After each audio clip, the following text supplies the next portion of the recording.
जय माता दी। नवदुर्गा में माँ दुर्गा के 9 अलग अलग स्वरूपों की पूजा की जाती है। दुर्गा माँ को प्रसन्न करने के लिए नवरात्रि के दिन सबसे अच्छे माने जाते हैं, क्योंकि इन दिनों जो भी भक्त सच्चे मन से माँ दुर्गा के सभी स्वरूपों की पूजा करते हैं, माँ दुर्गा उनकी मनोकामनाएं अवश्य ही पूरी करती हैं। और हमें 9 दिनों की पूजा के साथ साथ इस कथा का पाठ भी अवश्य करना चाहिए, क्योंकि श्री दुर्गा नवरात्रि व्रत कथा करने से आपको सभी 9 देवियों की कृपा प्राप्त होती है। आइए कथा का पाठ करते हैं। बृहस्पति जी बोले, हे ब्रह्मा जी, आप अत्यंत बुद्धिमान, सर्वशास्त्र और चारों वेदों को जानने वाले हैं। हे प्रभु, कृपा करके मेरा वचन सुने। चैत्र, आश्विन, माघ और आषाढ़ मास के शुक्ल पक्ष में नवरात्रि का व्रत और उत्सव क्यों किया जाता है? हे भगवान, इस व्रत का क्या फल है? किस प्रकार करना चाहिए और पहले इस व्रत को किसने किया? सविस्तार कहिए।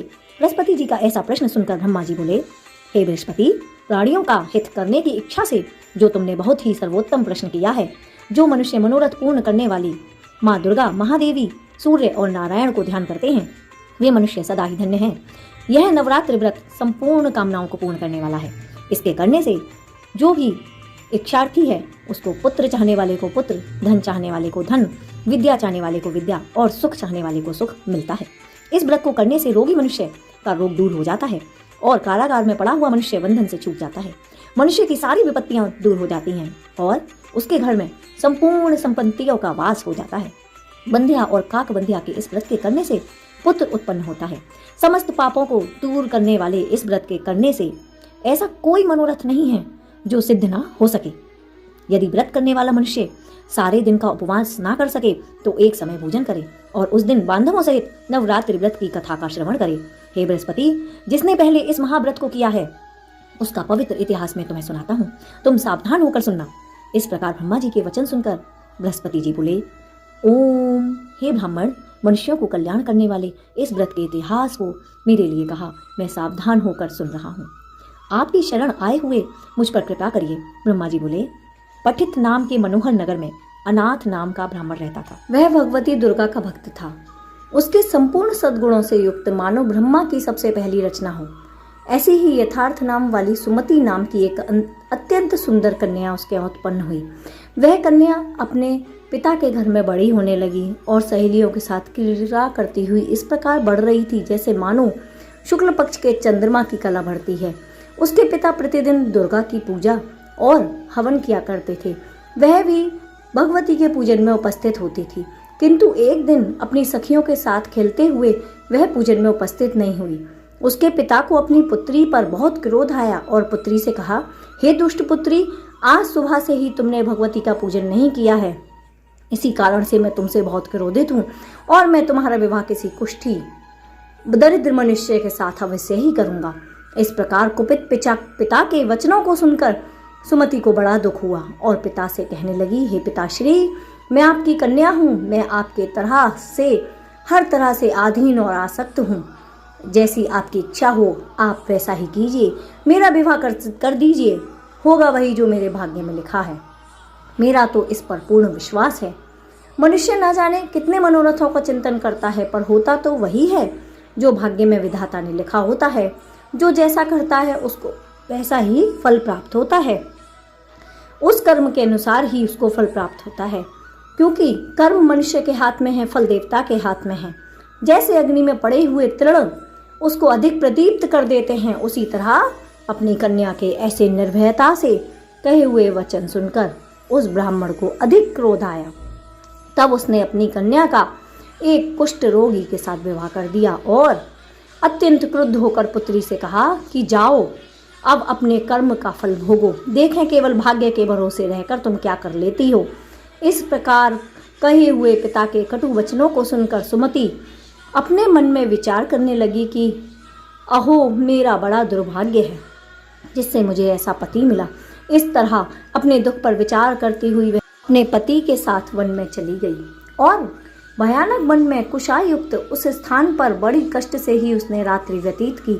उस गरीब कन्या की ऐसी दशा देखकर भगवती उसके प्रारब्ध में किए हुए पुण्यों के प्रभाव से प्रकट होकर सुमति से कहने लगी, हे ब्राह्मणी, मैं तुम पर प्रसन्न हूँ, तुम जो चाहो वरदान मांग सकती हो। मैं प्रसन्न होने पर मनवांछित वर देने वाली हूँ। इस प्रकार भगवती दुर्गा का वचन सुनकर ब्राह्मणी कहने लगी कि हे देवी, आप कौन हैं जो मुझ पर प्रसन्न हुई हैं? यह सब मेरे लिए कह रही हैं। और अपनी कृपा दृष्टि से मुझ दासी को कृतार्थ कर रही हैं। ऐसा ब्राह्मणी का वचन सुनकर देवी कहने लगी, मैं आदि शक्ति हूँ, जगदम्बा हूँ, मैं ही ब्रह्मा विद्या और सरस्वती हूँ। मैं प्रसन्न होने पर प्राणियों के दुखों को दूर कर देती हूँ और उनको सुख प्रदान करती हूँ। हे ब्राह्मणी, मैं तुम पर तुम्हारे किए हुए पूर्व जन्म के पुण्य के प्रभाव से प्रसन्न होकर तुम्हारे सामने उपस्थित हुई हूँ और मैं तुम्हारे पूर्व जन्म का वृतांत भी सुनाती हूँ। सुनो। तो पूर्व जन्म में निषाद अर्थात भील की स्त्री थी और अति पतिव्रता थी। एक दिन तेरे पति निषाद ने चोरी की और उसके कारणवश तुम दोनों को सिपाहियों ने पकड़ लिया और ले जाकर राजा की आज्ञा से कारागार में डाल दिया। उन लोगों ने तुमको कारागार में तो डाला ही, साथ ही में तुम दोनों को भोजन प्रदान नहीं किया। इस प्रकार नवरात्र के दिनों में तुमने ना तो कुछ खाया और ना ही जल ग्रहण किया। इस प्रकार से 9 दिनों का नवरात्र व्रत हो गया। हे ब्राह्मणी, उन दिनों में जो व्रत हुआ उस व्रत के प्रभाव से ही प्रसन्न होकर मैं तुम्हें मनोवांछित वर दे रही हूँ।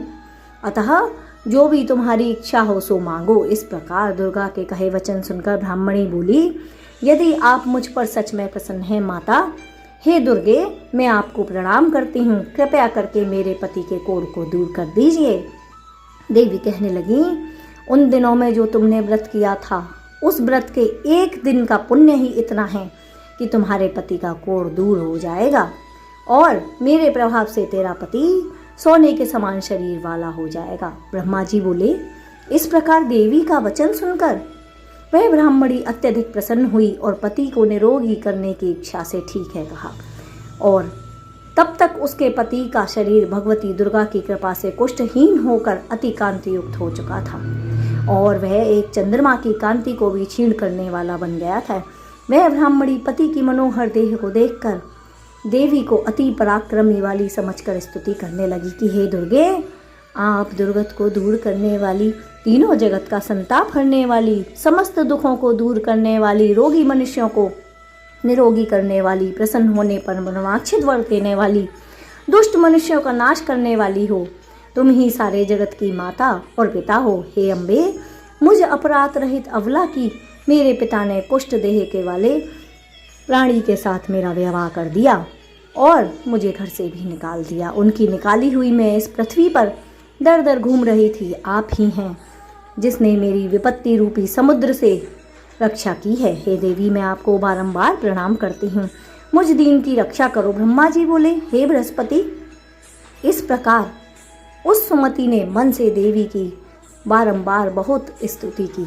उससे की हुई स्तुति से प्रसन्न होकर देवी को बहुत संतोष हुआ और कहा, हे ब्राह्मणी, तुम्हारे उदायल नाम का एक अति बुद्धिमान, धनवान, कीर्तिवान और जितेंद्रिय पुत्र शीघ्र ही होगा। और ऐसा कहकर वह देवी उस ब्राह्मणी से फिर कहने लगी कि और जो कुछ भी तेरी इच्छा हो वह मनोवांछित वर तू मांग सकती है। ऐसा भगवती दुर्गा का वचन सुनकर सुमति बोली, हे भगवती दुर्गे, अगर आप मुझ पर प्रसन्न हैं तो कृपा करके मुझे नवरात्रि विधि बताइए। हे दयावती, जिस विधि के नवरात्र व्रत करने से आप मुझ पर प्रसन्न हुई हैं उस विधि और उसके फल को मेरे लिए विस्तार पूर्वक कहिए। इस प्रकार ब्राह्मणी के वचन सुनकर दुर्गा कहने लगी, हे ब्राह्मणी, मैं तुम्हारे लिए समस्त पापों का नाश करने वाली नवरात्रि की विधि का वर्णन करती हूँ, जिसको सुनने से समस्त पापों से छूटकर मनुष्य मोक्ष को प्राप्त होता है।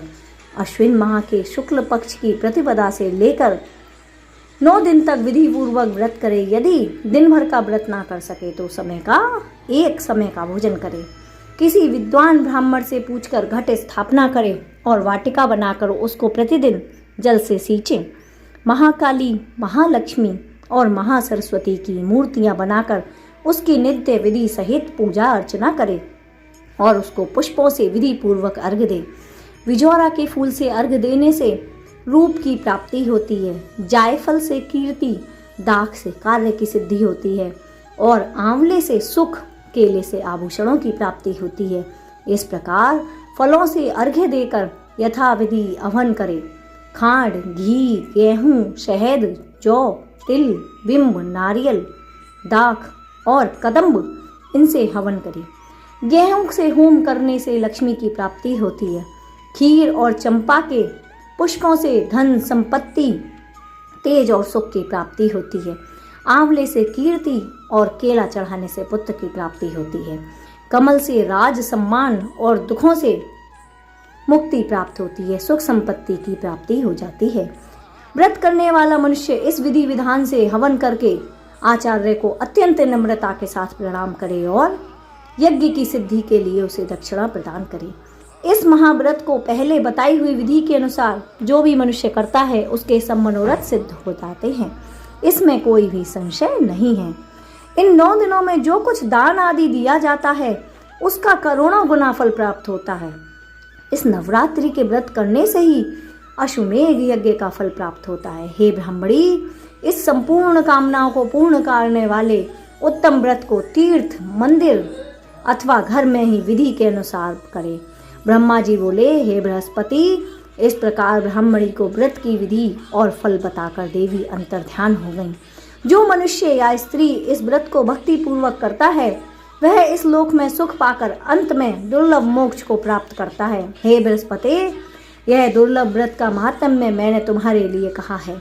ऐसा ब्रह्मा जी के वचन सुनकर बृहस्पति जी आनंद के कारण रोमांचित हो उठे और कहने लगे, हे ब्रह्मा जी, आपने मुझ पर अति कृपा की है जो अमृत के समान इस नवरात्रि व्रत का महात्म्य सुनाया है। हे प्रभु, आपके बिना और ऐसा कौन इस महात्म्य को सुना सकता है। ऐसे बृहस्पति जी के वचन सुनकर ब्रह्मा जी बोले, हे बृहस्पति, तुमने सब प्राणियों का हित करने वाले इस अलौकिक व्रत के बारे में पूछा है, इसलिए तुम धन्य हो। तुमने मनुष्यों के लिए मोक्ष का मार्ग और पापों के नाश का मार्ग भी खोज निकाला है और उनके लिए इस व्रत का विस्तार पूर्वक वर्णन सुनकर उन्हें इस कथा से अवगत कराया है। जो भी मनुष्य इस अलौकिक व्रत को करता है उसके समस्त मनोकामनाएं पूर्ण होती हैं और पापों का नाश भी हो जाता है। यह भगवती शक्ति संपूर्ण लोकों का पालन करने वाली है। इस महादेवी के प्रभाव को कौन जान सकता है। अर्थात श्री दुर्गा नवरात्रि में 9 दिन व्रत और पूजा अर्चना के साथ साथ इस व्रत कथा का भी 9 दिन अवश्य श्रवण करना चाहिए। इस कथा का पाठ अथवा श्रवण करने मात्र से सभी 9 देवियों की कृपा प्राप्त होती है और माँ दुर्गा प्रसन्न होती हैं, मनुष्यों को मनवांछित फल प्रदान करती हैं, समस्त पापों का नाश भी करती हैं। बोलो जय माता दी, बोलो सांचे दरबार की जय। हे मातेश्वरी, जो इस कथा को सुनता है उसके समस्त मनोकामनाएं प्राप्त पूर्ण होती हैं और मनवांछित वर की प्राप्ति भी होती है। सचिया जोता वाली माता तेरी सदा ही जय हो। चांदी के चौका सोने के छत्तर वाली की जय हो। बोलो काली माँ की जय, जगदम्बे मात की जय, अम्बे मात की जय। बोलो संतोषी माता की जय। हे माता, मुझसे इस कथा में जो भी भूल हुई हो उसके लिए क्षमा प्रार्थी हूँ, क्योंकि आवाहनम न जानामि विसर्जनम पूजाम चैव न जानामि क्षम्यतां परमेश्वरी मंत्रहीनम क्रियाहीनम भक्तिहीनम सुरेश्वरी यत् पूजितं मया देवी परिपूर्णं तदस्तु मे। ओम सर्वमंगल मांगल्ये शिवे सर्वार्थ साधिके शरणे त्र्यंबके गौरी नारायणी नमोस्तुते। ओम जयंती मंगला काली भद्रकाली कपालिनी दुर्गा क्षमा शिवा धात्री स्वाहा सुधा नमोस्तुते। सौभाग्यारोग्यम देहि मे परमं सुखम रूपम देहि जयम देहि यशो देहि देशो जहि। बोलो दुर्गा माता की जय, बोलो बेलोन भवानी की जय। यदि आपको कथा पसंद आई हो तो कृपया लाइक कीजिएगा। Thank you so much for watching. जय माता दी। आपका दिन शुभ हो।